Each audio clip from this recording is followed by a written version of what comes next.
একাত্তরে যারা যুদ্ধ করেছে তারা কোনো গরিব ঘরের ছেলে নয়, অশিক্ষিত নয়, ভদ্র ফ্যামিলির ছেলে। তারা ভদ্র ফ্যামিলির ছেলে, তারা শিক্ষিত লোক, তাদের কোনো অভাব নেই। একাত্তরে মুক্তিযুদ্ধ করেছে, তাদেরকে বাংলাদেশ যতদিন থাকে তাদেরকে সম্মান করা হবে, তাদের সম্মানী ভাতও দেওয়া হচ্ছে। কোঠার প্রয়োজন নাই রে বাবা, ওরা তো চায় না। অনেক মুক্তিযোদ্ধারা কোঠার হইতেছে যে আমাদের সম্মানটাই যথেষ্ট। বঙ্গবীর কাদের সিদ্দিকী উনি নিজেই বলেছেন আমাদের সম্মানই যথেষ্ট, আমরা কোঠার প্রয়োজন নেই, সম্মানী যেমন হোক কোঠা লাহা সম্মানী পাবে, এত কোঠার দরকার নয়। তা আসলে তো ওরা তো গরিব ঘরের ছেলে নয় যারা গিয়েছে।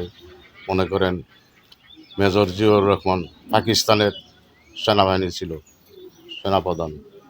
তো যুদ্ধ লেগেছে, পাকিস্তান থেকে দেশে এসে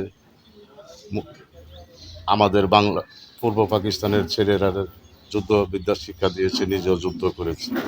ওরা তো কোনো গরিব ঘরের ছেলে নয়, সম্মানী লোক, তো ওদের সম্মান থাকবে, কোঠার প্রয়োজন নাই বাবা। তুমি রাষ্ট্রের সকল মানুষকে সমান অধিকার দিও। একজন গরিব ঘরের ছেলে লেখাপড়া শিখাবে, সে চাকরি পাবে না, টাকা লাগবে অনেক টাকা। ঘুষটা যে ঘুষ নেওয়া হয়, এই ঘুষটা কিছুদিনের জন্য বন্ধ করুন, দেশের মানুষ শান্তি পাবে, ও ওদের মনোবল ভালো থাকবে। ঘুষ ছাড়া চাকরি পাইলে আরেকজনের কাছ থেকে ঘুষ নিতে চাবে না উনি। আর ঘুষ দিয়ে চাকরি নিলে চাকরি দিয়েই আরেকজনের কাছ থেকে লক্ষ লক্ষ টাকা ঘুষ খাবে। ও ঘুষের বিরুদ্ধে আমরা সবাই আন্দোলন গড়ে তুলি, ঘুষের বিরুদ্ধে আন্দোলন করি। ঘুষ দেব না, ঘুষ নেওয়া যাবে না, এসব আন্দোলন করি। আসসালামু আলাইকুম।